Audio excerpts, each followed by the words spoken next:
I believe the individual, and that's what matters. I don't care what they are, what they look like, who they are. The individual matters, their talents, their drive to do this job. And if they want to do it, that's what matters. Really. Thank you, Sean. And I think that voices from all perspectives matter, including someone who is a veteran in this industry, someone who looks like Sean, who has a perspective like Sean, to have that openness as well. So it's important that his voice is on this panel as well. So thank you, Sean, for joining us. Corinne, if you don't mind introducing yourself.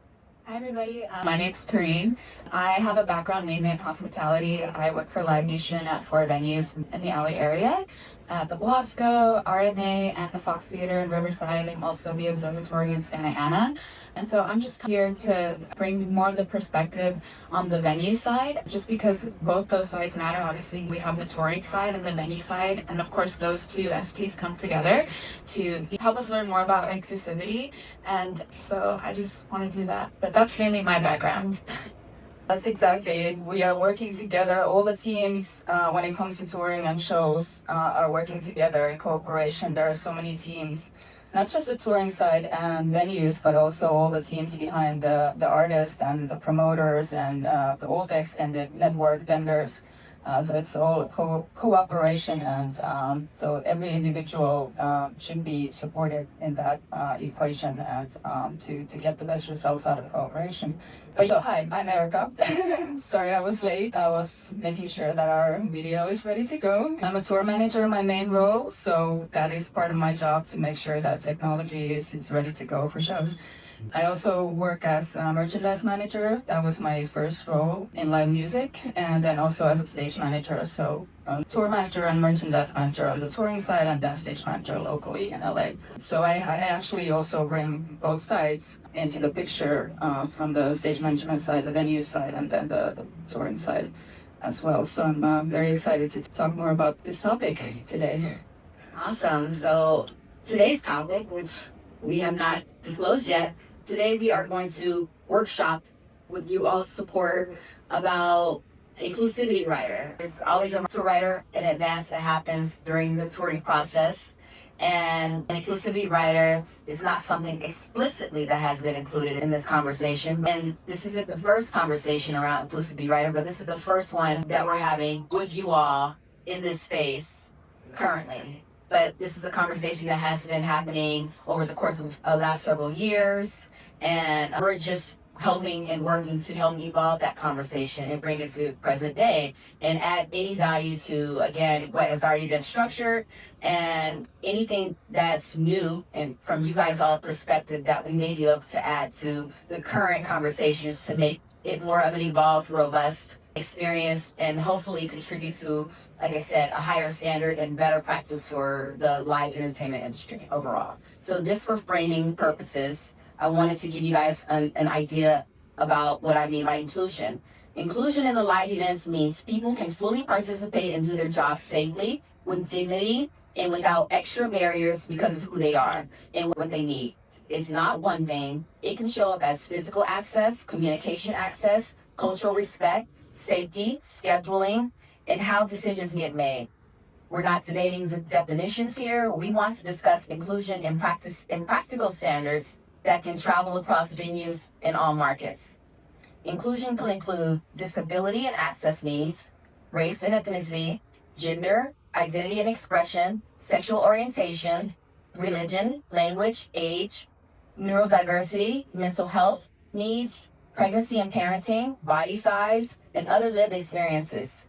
Some needs are visible and many are not. And our goal is to help design standards that reduce barriers for everyone. So that's the purpose of this conversation. So I wanted to just set that framing up for you all. We are going to workshop together, as I mentioned, and we're going to be using several methods. We're going to be using this conversation, this recording. We're going to have a form for you guys to all submit. And then obviously we're going to be passing around a mic so that we can hear from you guys' voice. You're going to be working collaboratively together, and then we're going to provide outputs in that and hopefully, again, contribute an output for you all as a standard for us to continue to work off of as, like I said, these things evolve.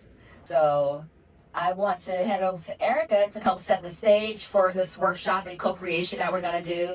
And we'll continue to keep that conversation going. And then the last portion of the panel, of this conversation, we'll do more of a panel where I will moderate and talk directly with these tour managers and production managers, just to get more insight from them, because they're the ones who are advancing the tours. They're the ones who are going to be working directly with writers and inclusivity writers, if that's something that they plan to do as a baseline throughout their tours moving forward. So, Erika, you want to kick things off with the co-creation portion of the workshop? Yeah, absolutely. Thank you, Candace. As Candace mentioned, inclusivity is a very wide thing. It's not just one thing, it's multiple things, a mixture of things many times. And that is why we cannot construct something as vast as an inclusivity writer just ourselves, but we need to include everybody in the picture. And that is why we wanted to include you today and bring all of your opinions into the mix. And we're hoping to get some new, fresh viewpoints that we haven't even thought about. And that is why we're going to be doing a little exercise. I feel like I need to stand up right now. We can add the things on the screens now, please. Cool. All right, so on this side we have categories that we're going to be considering today. We have a form here through this QR code, or we are hoping that you can work in pairs or maybe in groups of 3 people at most, and then consider these categories and talk about the following things and come up with like actual real life things that we can include in this writer. First of all, me as a tour manager, I've been thinking about inclusion and including that in my advance for years now. And just because I just mentioned that I can't do that by myself, I've been waiting for the perfect opportunity to bring people in and actually make it usable so that it applies to real life and live shows. So that's why we're doing this together now. So what we're gonna do is find a partner or 2 partners and follow this QR code over here, and it has instructions in there as well. But what we're gonna basically do is you're gonna choose one of the categories from there and talk about it. And we're hoping that you're gonna end up with 3 to 5 requirements for the writer. So one of each category. You can choose 3 to 5 categories and then just work on each at a time. So first choose a category. Think about what problem within touring and live shows and live on the road exists that could be included in the writer.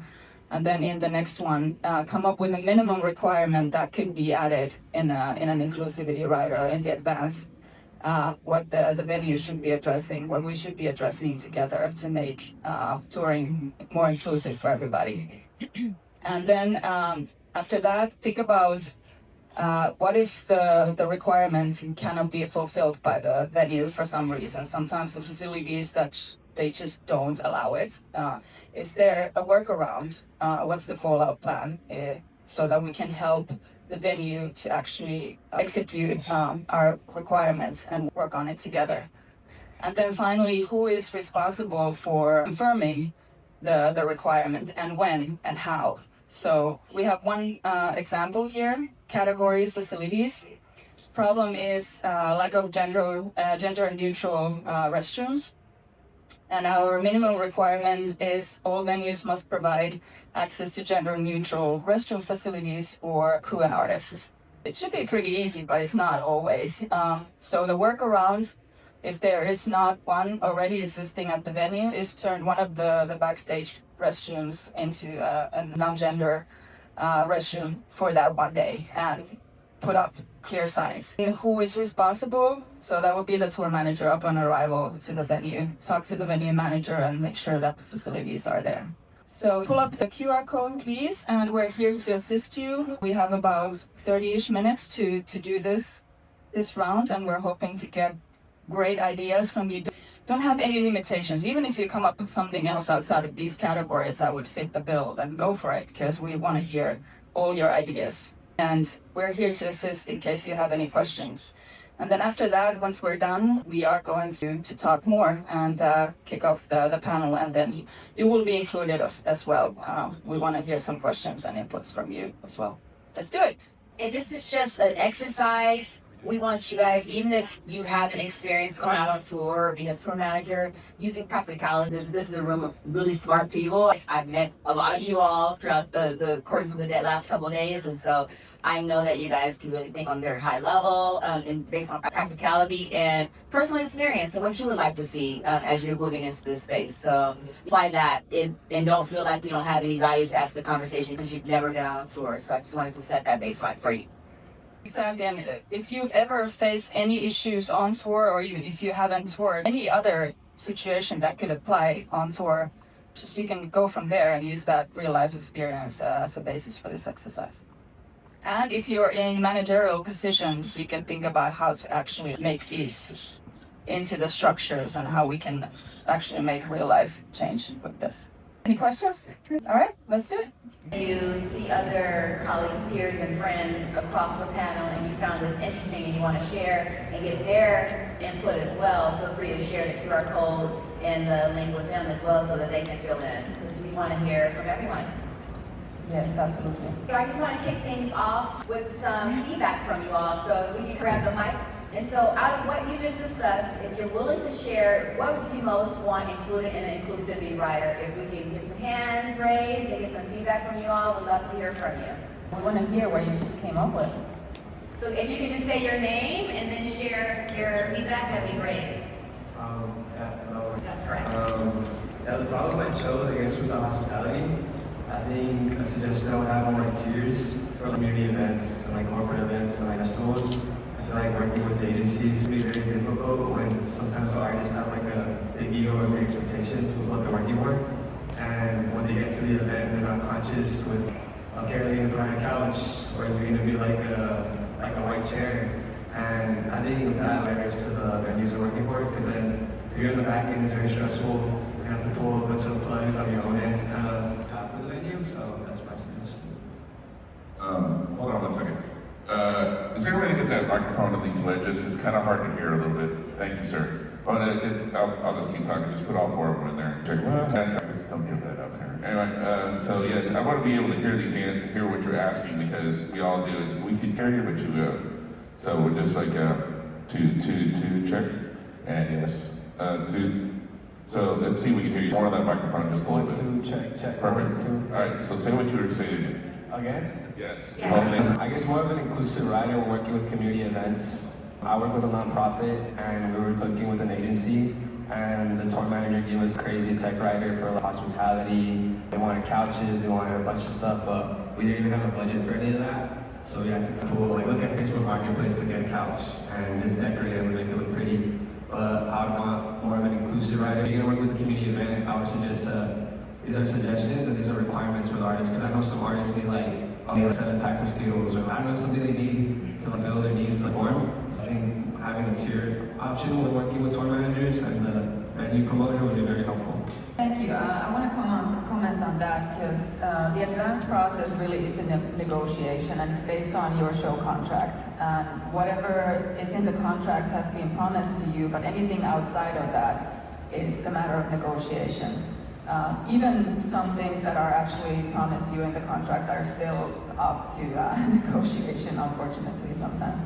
But if your contract doesn't have a bunch of furniture and everything like that, then I guess the artist is just trying to use their luck and hoping that you're actually able to provide that. But as a venue, you're not required to provide that if you don't have the means. If it's not in the contract, then the artist can always pay for it for rentals if they actually need it and want it, and it can be an added cost in the show settlement. Also, I'm on both sides, so I'm on the venue and on the touring.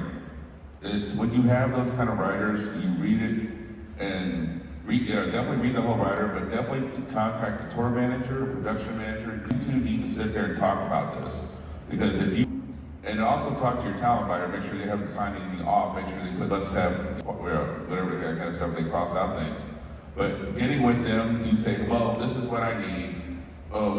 That's fine, we don't get that, but we need this for sure. But a lot of times you can knock things off a list. And like you said, you're finding couches and that kind of stuff. There's actually there's rental companies that do all that kind of stuff. So you can talk to rental companies that provide furniture for events and things like that. Or hopefully you're in a venue that has all that stuff. So it's like, Just like I said, 3 things that are very important on that whole thing. Advance, and especially importantly, advance. Advancing is your most important thing ever. That's what we're talking about now, advancing inclusivity. So any other ideas anybody else wants to share? We'd love to hear more of the outputs from this exercise that you guys might have. Any more thoughts? Just to get the conversation going. Hey, I'm a Stan. Oh God. Yes, I'm Jess, Syracuse, based out of Nashville. So we chose accessibility. The topic that we were talking about was there are people with handicaps that have to go direct with ADA requirements and things like that, but there are also, they have other disabilities. So I don't know. I have a hearing disability and I'm also an audio engineer. So not something I don't need a ramp, but I do need to have a conversation and be able to communicate. So our question was, how do you destigmatize that conversation with our employer of, hey, I do need this, and while empowering them in a sense of like, we can do the job, so we don't need, or we don't want to be passed up for it, but we do help. I should answer this question here. So as a person with mental disorder issues, believe it or not, I'm autistic. I live with Asperger's, I go in and out all the time. And so a lot of times it has affected my job where I'm not, it's because 1 minute he's the most efficient person ever, it's like, and the next minute, what's wrong with this guy? You know? And so it's a struggle every day to stay structured. And I understand what you're saying with that kind of things like that. So the thing I think personally is the fact that we just need to be honest with ourselves, alert people, hey, this is my issue, it might go off kilter, whatever, that kind of stuff like that. When you're dealing with that, it's like everybody forgets, that's one thing that's probably in this business, other than inclusivity, is people dealing with that kind of stuff. And there's a lot of us in this business. Even some of the people I look up to have the same problem. It's just that, it's what you remember, whatever you're dealing with it's no matter, there's going to be strengths and there's going to be negativities. And sometimes your negativities can be overcome by your strengths. I guess that's the best way to put that. So you should, on both ends, you be honest and they should be accepting of it. As long as it doesn't hamper your job, it shouldn't matter. Absolutely, and that's, as we were talking, that is what coming up with a Google form or some sort of platform that they can, well first, getting FaceTime with your crew, getting to reach out to them as a person and, instead of just a crew member. And then from there, to fill out the Google form and be like, hey, they can say as much or as little as they need to, but hey, this is going on, this is what I need, this is the communication I need, and just coming from it, putting the humanistic aspect back into the logistics of it. Well, some companies have done their way. Digico has just come out with a way when people are blind, who have amazing skills and sound, and they're watching these 2 young ladies that are completely blind, finding a way to use the console. So, that's cool. Anyway, but it's just be honest with yourself and honest with your employer and make your talent overshadow what you're dealing with in life. That's how I felt about it. Individuals, you're right, worry about the individual, not what they're dealing with, not who they are, not what journey they're on with their own self. They're as an individual with their talents, what the employer should be focusing on, nothing else. And I will live on that hill for the rest of my life, and I don't care what anybody says. Anyone else? Any other feedback? Hi, I'm Tolbert. Hey, Corinne. Thanks for putting this panel on. Very cool.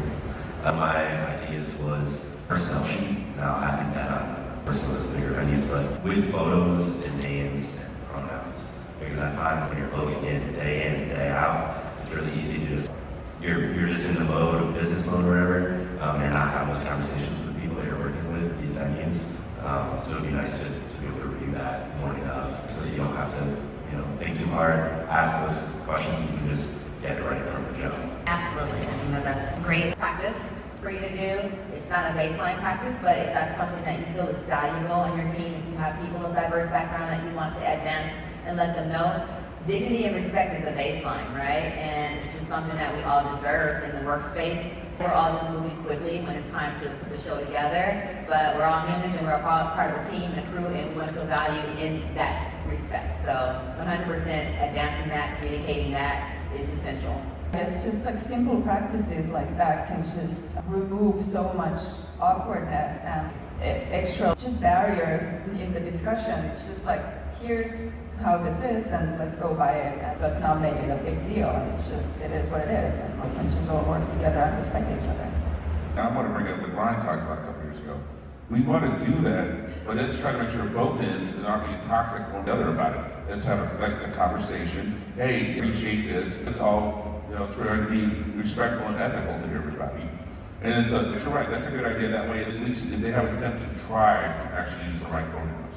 But they screw up and say, hey, oh, by the way, I'm there, or you see how they are, but at least let's make sure it's never toxic on every way to the end. That way it keeps the conversation, everybody's okay, and we're all trying. As long as everybody keeps in mind that everybody's trying. As long as you're trying, that's matters. But if you're being a jerk, then you can get on. Don't be a jerk. Any other questions? Alex Lewis from born and raised in California, but I'm based in Phoenix, Arizona now. It's funny because I've been a part of a couple teams. I have more experience in the festival side, not really with the brick and mortar venue. On our festival teams, I've dealt with a lot of contracting and just avoiding most of everything on this list by adding per festival specification. I applaud this list because I believe this is something that everybody in the event industry should live and die by. Again, advance is also the Bible, I believe that 100%. How do you navigate that from the promoter side, but also from the artist side, conversations that if these are strikes or the deal points, how do you navigate that and making sure that someone doesn't pull off the festival lineup, stuff like that? It's probably a loaded question, sorry. I think it's all, I personally think it's a case-by-case thing. Because you're going to have festivals. Every festival is also trying to be more inclusive, diverse with artists. Ever since Lollapalooza, it's been like that. And I think you're going to have some artists that are going to be a little bit politically or different about how they feel about things and how the other. And I think that's going to still happen. But the thing is that you need to watch out for, I feel, is to respect how everybody still respects each other, no matter how they have their differences about things. Because I think a lot of inclusion is about being better. You don't have to believe in these ideas. You just have to be respectful of people. And so I guess that conversation is to see, hey, this artist, this. We've had problems, they're not very respectful to us about how we feel, but we try to be respectful. And it's a case-by-case issue, I feel like, every time. Because everybody's different.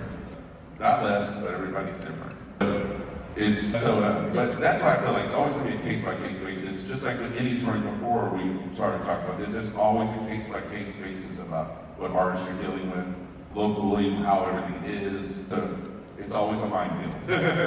That's never going to stop. You just try to limit it as much as possible. And I just want to add that I know you mentioned artists and their requirements a lot, but we're trying to also just frame it so that the crew and the tour as well has seniority on how things are managed and advanced and valued equally beyond the artists, right? Yes, there's the artists and their crew and their team and what they expect, but then there's also the touring side of the business that shouldn't be dictated by what the standards of the artist is, right? There should be a baseline. So that's why this conversation is so important, because we need to create a standard across the industry that not only that the artist is impacting, right? So there are some artists that think about, like Billie Eilish, for example, is one of the first that they really talked about, who's talked about green festivals and contributing that to her tour, but that should also be a baseline around our industry in general, thinking about the planet, right? Beyond an artist being the leader in that. And obviously artists sensationalize things, but we just have to be leaders in the change of our industry and the involvement of our industry by implementing these things, which is why these conversations are so important, because there is no real baseline practice. It is case by case, as Sean mentioned, but we're trying to mitigate that case by case because it impacts us, right? It affects the diverse person. And when it comes to the festival side, the fact is that when you have a headline tour and you go to a venue, you can ask for so many more things than when you play at a festival. If you're the headliner of, say, Coachella, you have way more leeway than the first bands there. But overall, I think this is the start of a conversation across the entire industry, and we shouldn't be pushing and demanding and being very aggressive about this, but more so just starting the conversation and planting seeds in people's minds about this, that like, we should be taking care of each other, and our side and your side, it's everybody together. And once we start talking about it, it's gonna become more common and more common eventually. So let's not demand, let's work together. It's when it's your own tour, it's easier, but when you have festivals, there's so many different dynamics of different things. That's when you got case by case. Yeah, you're right, we need to limit it more, but at this point, we just start working on it and work the way, get back into that where it doesn't have to be that, like she just said. And thank you, because you know I don't tell you. Of course. Let's hear from you. Hi, What's your name? Maureen. I'm a touring and sound engineer. I've been working in audio for about 20 years in both venue, touring, you name it, I do it. We talked about a lot of things, and I think this is a really great list. I think some of what you're trying to do is amazing, and everyone should do this. One of the things that I have encountered categorically across every element of this business is pay equity and access and venues, right? We're talking on the venue side of things. I will give an example of a festival that I worked in my last few years. Walking on stage with artists, we're doing a festival somewhere in the Carolinas. Horrible weather, terrible situation. I'm talking to the sound crew on the stage and the person who's patching, and he's like, we're staying in tents on the fairground and they're flooded, so now we're all sleeping in our vehicles. And I'm only being paid $75 a day to do this. And another person told me they were driving home at 90 minutes after each shift. Or another stage where I was on stage with another female who was getting paid $250 less a day than me to do the same job, who had worked for a company years longer than I had.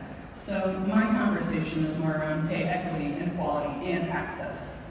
Because the reality is at the venue level, not giving proper pay for the wage that you're working to everybody on the stage limits access to not only women, people of color, but everybody else, because then people can't grow or move up. So one of the things that could be done is a transparent conversation can be asked of the artist to the venue. Please make sure that everybody working here has a fair wage and is making it for wherever you are. That is different in every part of the country. You're not going to have the same wage in California as you are in Alabama. However, the person standing on stage should certainly not be making $75 for the day. Having those conversations as people who come in, allowing people to get access to these things by working a wage that makes sense for the time that they are working. In touring, a little harder. That's a conversation that you have to have, everybody's having. But having true and transparent conversations with your levels and understanding that, of course, due to experience, not everybody is going to be getting the same level of pay. However, your pay should be commensurate of your work is a conversation that everybody needs to be having. I very transparently converse my rates with everybody. I will discuss whatever. It only benefits the employer that we do not discuss what we make. 100% facts. Yes. Thank you so much for bringing that to the forefront, because we're obviously in business to be compensated for our skill sets and our talents. So that's a very key conversation about pay equity and making sure that everyone feels valued in that way so that they can show up in their best. Do you guys want to talk more about that? Yeah, just a little note, there is a lot of stigma in this industry about pay and the pay transparency for sure. And there's one side like you and me and all of us, I would say, who want these things to be transparent, and the more we talk about it, the more we can actually affect it. But then there's the other side, maybe the more traditional side, who thinks that all of these should be kept a secret and they're personal things, and we shouldn't be talking about pay. I think there's a level in which you don't talk about pay. I'm an A-list monitor engineer, and I'm certainly not always going to tell you exactly what I'm getting paid for my high-level clients. However, I'm going to give you the actual range you should be getting paid when you talk to me. Do you know what I mean? I think amongst us, there could be more honesty in the boring conversation. Absolutely. I agree. For me, in particular, having been a decision maker on how much and what categories, we were talking about this, what categories tour managers that I hired to go on tour for me, I would always want to make sure that I hired a woman or someone of diverse background, because I had that option and that opportunity to put someone in a position, as well as making sure that they were paid, and I negotiate internally, hey, this person brings a lot of value, whether you see it or not, and I want them to be paid the A versus the C rate. And whoever is advocating for you, it's super important that you have people who look like us advocating for each other. I think that's an important conversation. That's why I exist. I also would love to introduce something that I learned this year that I think all of us should consider: the difference between sponsorship and mentorship in our industry. A mentor is someone who brings knowledge. A sponsor is someone who puts you in the room. Absolutely. So putting people in the room, like you say, and representing them and fighting for them. It can't just be women or people of color fighting for women and people of color and diversity. It needs to be like men like this who stand on this stage and fight for it as well. That's right. It's all of us that need to bring the conversation and pay, and that means more people will get in. When it comes to pay, I'm sorry, because the gray area I feel with the whole pay thing is when you're an independent contractor, and then it's about your value, how much you think you're going to need to pay for what you've done. Compared to a lot of times, that's why I think the weirdness with the touring part is pay. Now, when it comes to the local level, stagehand, who's ever this level should be everybody's at that same rate. I think it's more concerned about wage than is what salary you get as a touring person. So when you're local crew, these guys are getting $15 an hour, but the girls are getting 10, then you see the problem, right? Everybody should be on the exact same pay. That's what. Yeah. Because that's my concern. It's more on the local crew level, because when it comes to touring, I dictate what I want. You should dictate. I work with this person. That's why I feel I should get paid. And then they won't pay you, then I go to the next thing, because you will find somebody. But how are you supposed to know if you haven't had the conversation? I Yeah. certainly didn't know what I should be charging when I got Well, that's my what it's the same thing with me. It's the same problem. I've done tours where I like that. If I know, why are you doing that? Why aren't you doing it for this? What do you mean? Because they were paying this guy this last pay. This, even just dealing between other white guys. I'm like, why am I getting paid less than this guy? And I've been doing this long. So it's a conversation with everybody. Exactly. Everybody's got the same problem, but you as a woman have an even bigger problem, because they'll use that as excuse. It's too sexist and drive me insane. Like, you have 20 years experience, you have this, you know what you should get paid, and if you feel like you should ask, what do you think about this gig does? This gig's at this level, should we pay you this kind of money? And if they like lowball you, or you feel like, let's just make an example, this tour, you should be getting $3,500 a week. This tour, it's a B level, and this like this, but they only gonna pay you $1,500. You find out, well, the guy before me got $2,500. So why is that happening? And he's got only 10 years, and you have 20. So that conversation is, as an individual, I have more experience than this person. Why am I only getting paid this? And that's with everybody. So you're right. That conversation should come about, but it's also holding your ground. It's holding your ground with it and going to the next thing. But every case by case basis. Some stories, I know some women I know that are moderate persons, because there's certain women artists who prefer that because they feel comfortable, and that's acceptable because it's a comfortability thing. You see something, that kind of thing. I'm the only engineer you're ever going to meet that studies the sign and how it's different, and I have a whole conversation about it. So it's not just a comfortability thing. That is part of the comfortability thing. Yeah. Because they'll understand, I know how I have to hear it, that kind of stuff like that. It's comfortability because they know, as whatever it is, their hearing is probably going to be just like that. Who has the merit? We're going to continue to talk about merit, and you are the most qualified to do the job, so you should be paid top dollar to do the job. Right, but how do you know what top dollar is if you haven't talked about it? How do you know? So I was blessed enough to have men in this industry step in when I started to step into the higher level of this and have conversations with me about what I should be paid, what that looks like, what they're getting paid. And it is a requirement, I think, of anyone who wants to be a sponsor in this industry to have transparent conversations about what is happening and what you should be at any level. I'm not going to look at someone who's beginning and be like, you'd be making $500 a day. No, they're going to ask me about what it is. I think, and at the venue level is where I was going. In touring, we're going to ask for what we are, but unless you have an honest conversation, how is someone supposed to know? Especially women and people of color and LGBTQIA. How do we get in situations where I'm making $300 more a day than other women who are more qualified than me? I got the perfect person for you, and I'll talk to you later. Any of you ladies know Deanne Franklin? I do. So Deanne is probably the best example about how to get paid right, because that woman will get paid right, and she will walk away from things. I'm gonna say, if you want to ask somebody who's a woman yourself. I would love to ask her, because I get the compounded being woman and of color. And I've been doing this on a paid basis for 20 years, and I'm still afraid to have that conversation. So everything Lorraine's saying, I want to emphasize. I'm seeing a lot of younger faces in the crowd too. Do not be afraid to ask the question of what's reasonable, and I just want to emphasize what Kate said. Have the honest conversation about the pay rate, because the higher up, if you're looking, I love the conversation we're having. But if you're looking at this from the A-level tour and being able to put this on the rider, you're already way ahead of the game. If you're looking at this from a smaller perspective, you're on your first van tour, we're not going to be able to meet half of these demands because, like, say for a facility, for example, you can't ask someone to build a bathroom before you get there if you're just there for one night. But if you're on a stadium tour, you can ask them to work with the facilities they do have to make that happen. Point being, there's different levels of this, and even as you're starting, especially as you work your way up, I just want to emphasize to all you people in the room, make sure you're asking about the rate. Ask someone who's a mentor or a sponsor, because I'm trying to say this also for my own benefit. Still 20 years in, I'm still afraid to talk about money. I appreciate your transparency and your openness about that. I honestly feel that this current generation is a little more gutsier than us.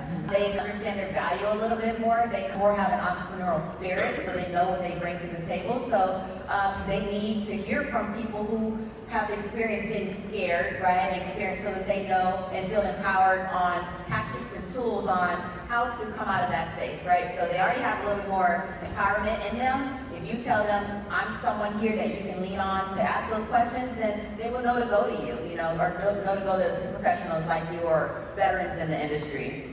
In the touring world too, in particular for the young people going in, look at the companies. So the reality is right now in the sound world, Claire is setting the rate for who's going out. Not like the high-level mixers, no, but the technicians.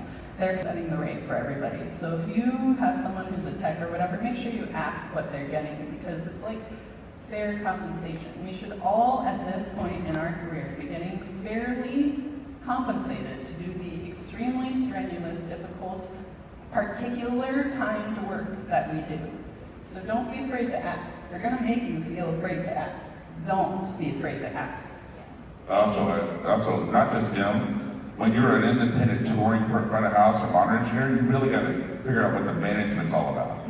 Management is your deep. Management is where the money pay. Yeah, trust me, you understand. It's like they're the ones that, well, no matter who you are, will try to figure out how to cut your rate and then make you feel guilty about asking for that money in the first place. So that's definitely have a conversation when you're going straight towards tour manager, front of house, monitor person.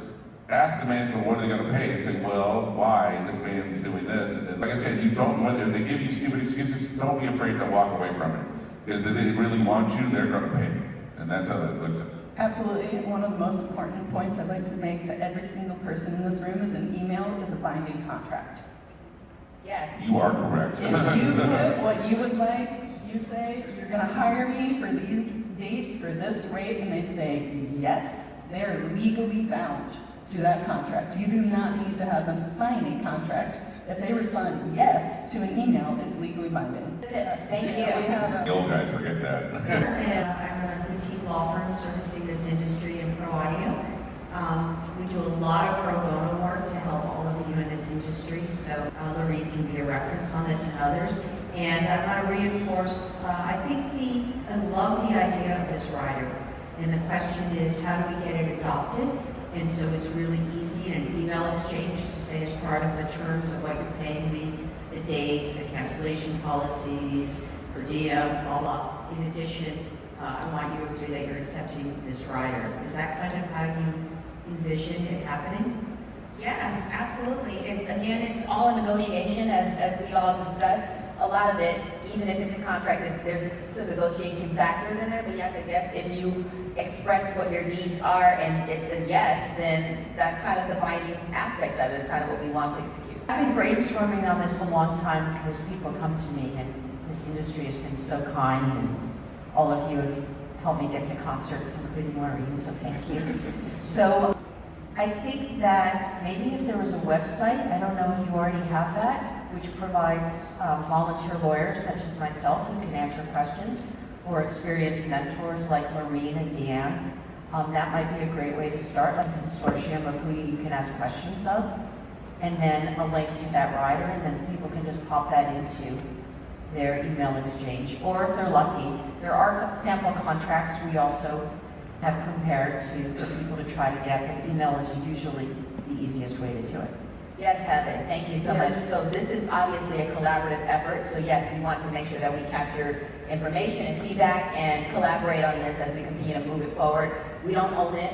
The industry will own this experience. And maybe in that website, we can populate it with people knowing their legal rights, right? In addition to negotiations, there are certain basic legal rights you have under the ADA, minimum wage, independent contractors versus employees, so maybe we can help you populate that, Yes. that information. We would love that form of collaboration from you and your expert. And see you all at 3 p.m. on the panel. Little plug there. I also want to say, just as an individual, no matter who you are, when you're standing around, remember, know your self-worth. Know what you know you're worth. Know what you put in, the blood, sweat, and tears, the drive to be that person and show that. Don't let anybody, I don't care who it is, I will live on this mountain. Don't let anybody make you feel like your self-worth isn't important, because that's how you understand what you're supposed to get paid.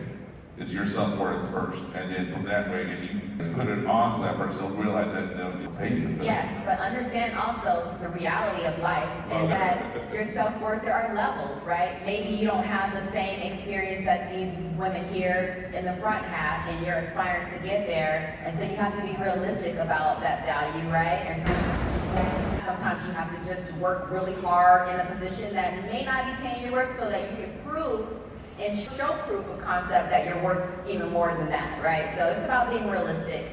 2 words, imposter syndrome.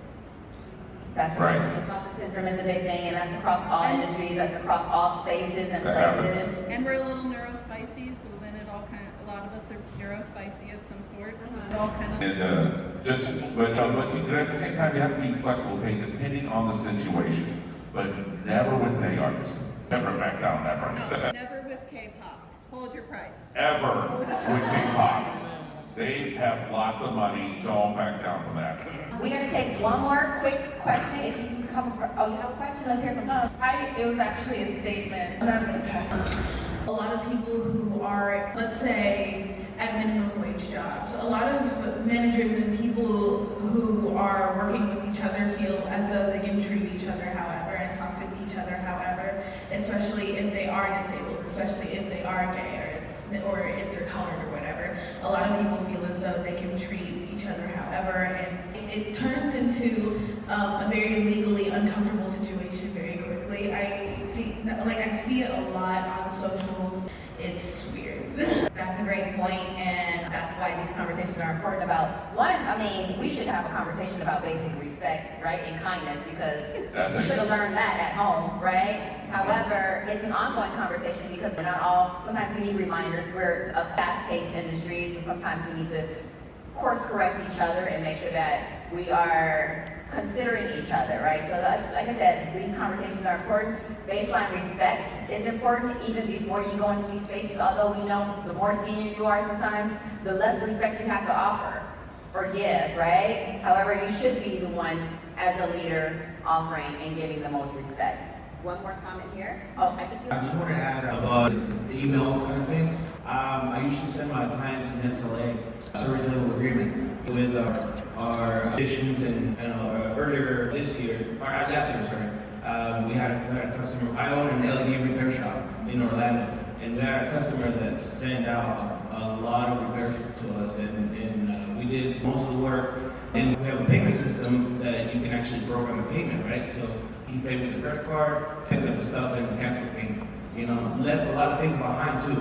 We weren't finished with the entire repair, but it was like a $15,000 bill. And then he knew a lot of tricks. So if it's under $8,000, by the way, if it's under $8,000, it's actually a civil case, and you have to fight that through court. So he lowered the payment down to $799. So it would be a civil court, you know, and he knew what he was doing. Unfortunately, I had no idea. But after that, I learned that now every single time we sign a new customer, we have to send this service level agreement just to make sure you're going to get paid, just to make sure it's going to be a fair negotiation on both sides. And whatever you spoke on the phone, always follow up with an email saying, hey, by the way, as per our conversation on the phone, this, that, and the third, are you okay with this, right? And then also you always send your agreement, you know, with your terms. yes, great tip for young people. Yeah, so we stopped taking. Another one, if we're talking about the same thing, charging interest for them not paying, slipping it into your email. Done with that game. If you're an independent contractor, make sure you have in your net 14 agreement that you will start charging interest after a certain amount of days of no payment. And every single day that they don't pay, the interest will accrue. Now, you're not always going to get it, but they're going to, if you start actually trying to enforce this, usually you get paid. And also, if you incorporate yourself, get your own EIN. We should all have LLCs because this is a very independent practice business, very big business, and you should just have your own business and ownership of your own entity. For also personal liability. Originally, the reason I got my company when I was 20 is so that I was handling a whole tour and all the money and all the logistics, and should something happen, then legally they can't come after you personally, your assets. They can come after your business. So if your business has no assets, then they have nothing to come after. Correct. Right. And I learned the hard way a long time ago. I've done that. That's the bad business. You know, you don't know about it back in the 90s, but you know it now. I think did you have one more question, or is that it? One more in the back here, and then we will wrap up with one last question from the panel. Don't worry about it. That's right. Unfortunately, we would love to continue this discussion throughout the whole day, but we don't have that time. All of this is great and it sounds fine. I think the biggest issue is before you even get your contracts and all that stuff, a lot of times y'all don't know what your job is. You signing up for monitor, you don't know if you're a tech and a monitor. You signing up for front of the house, you don't know if you're front of the house and a tech. You're signing up for stage manager, you don't know if you're a stage manager, and also setting up drums and all. You have to have all of that in writing, and you have to know what it is that you're doing. So before you even get to pay and discussing pay, I need to know exactly what my job is, because then I can equate my pay rate to that job. So if I'm doing monitors and front house, that's 2 jobs. I'm saving you money on hotels, I'm saving you money on per diem, so you're gonna pay me a rate for both of those jobs. So that's something that even before you get to your pay rate, you absolutely have to know what your job is and the details of that. So all of that's fine, but you have to know what your job detail is first. 100%. You were so right about that. It's a great point. Thank you so much for making that note, and really grateful for all of you guys' feedback and input. Just want to remind you guys to make sure you've submitted your forms, because that written feedback is going to be something that we can reference. So I just want to wrap this conversation up with just a quick response from each individual panelist. I'm going to prompt one question. And my question is, what is one simple change? We discussed a number of different things here, and you guys have also experienced your own time in the industry around this topic. What is one simple change that would immediately improve inclusion on show day? We can start with you, Erika. All right, well, I have a great example from just today, and we're gonna be joking around that this is a one-off show for us, so I feel like I'm on tour because we're staying there at the hotel, but anyways, at breakfast, there's my per diem. So, at breakfast, I'm a vegan, so I follow a vegan diet, and I went there, hi fellow vegans, going there to breakfast. Every time I'm on tour or anywhere where I can't directly affect my food and what I'm getting, I take what I get, and I'm not expecting a whole lot. But this morning, there were potatoes and fruit from me, and that's it.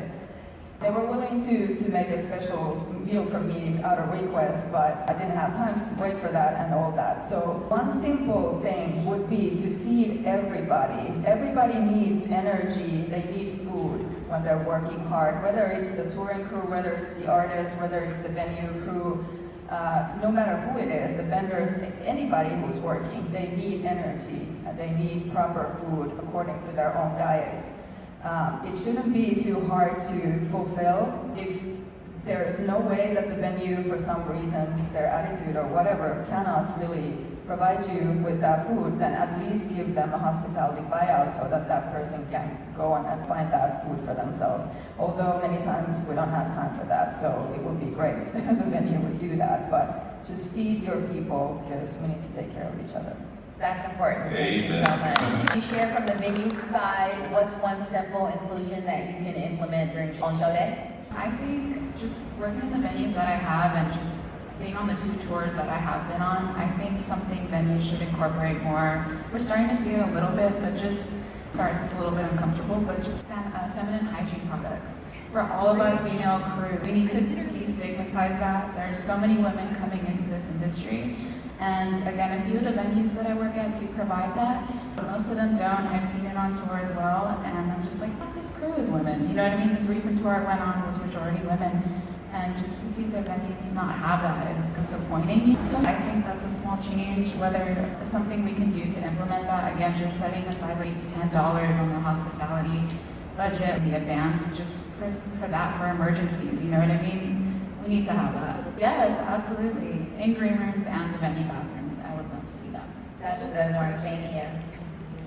Sean, you have one? Just one. One top line one. Day of show, I guess, from a touring and a venue thing. I don't know if this is going to make any sense, but I feel like everybody going in needs to know how to be about ethical about how you handle people and do that stuff. So I'd say go in there and make sure, no matter what, for me, what I would do is if I see something that's out of place, I want to say something, no matter what it is. As a matter of fact, I get kind of a little aggressive to some people, but at the same time, and also from both sides. As I walk in with stagehand crews, there are exclusive and diverse, no training.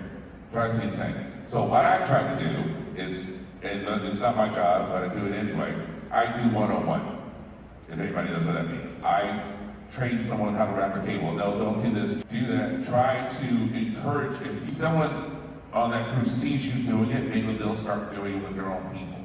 You know, that's so, a lot of times, one thing I try to make sure of is that someone has a chance to show, to shine. I try.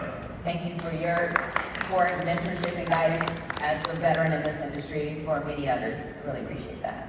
So that concludes our conversation. I'm so grateful for you all's time and for your contributions to this conversation. It is an ongoing conversation. It doesn't just start or stop here. It's ongoing. So again, the QR code is here in case you want to spread the word and encourage your colleagues and peers to participate in this conversation via the forum. And I just want to share my information via Live Out Live. We have a website, liveoutlive.com. Live and live are the same words, so that should be easy for you guys to find online. Please opt in, share. We have a mentorship program where a lot of you guys would definitely find value in. We do workshops similar to this, panels and events, and everything is free to young people because we want to create pathways into the live music industry that's much more easily accessible for you all. So these type of conversations are meaningful, and I'm so grateful that you guys are a part of it. So thank you for all being here, and I guess enjoy lunch. Oh, I do have one more thing to say for the young people out here. No matter what, I don't care. Stand your ground on this. Always ask the questions. Never not ask a question. I don't care if you don't feel afraid. When you're not afraid to ask a question, you're not afraid of anything. That's all it is. Thank you. Let's keep the conversation going and let's enjoy the rest of the summit. And thank you all for being here.